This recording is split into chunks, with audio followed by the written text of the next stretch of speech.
Virozat e stinës, pickimet nga insekte dhe problemet kardiake janë shqetësimet më të shpeshta të pushuesve në plazhe.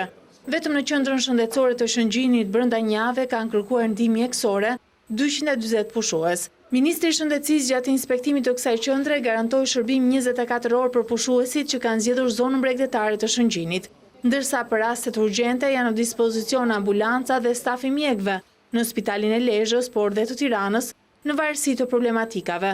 Me këtë i vim në ndihmë rreth par pushuesve, mysafirëve, por besoj se edhe operatorët e ndryshëm turistik kanë më shumë siguri në paketat që ofrojnë për Shëngjinin, sepse veç të tjera kanë edhe garancinë e shërbimit shëndetësor mjekësor këtu 24 orë, përveç funksionimit dhe gatishmërisë së autoambulancës për të përcjellë raste në Spitalin e Lezhës, apo pastaj raste të veçanta edhe për trajtime më të specializuara. Ky është viti i dytë që Ministria e Shëndetësisë ka hapur qendrat shëndetësore 24 orëshe pranë pushuesve. Në të gjithë vijën bregdetare përfshirë dhe disa pika turistike malore, janë në funksion me staf mjekësh dhe infermierësh 25 qendra.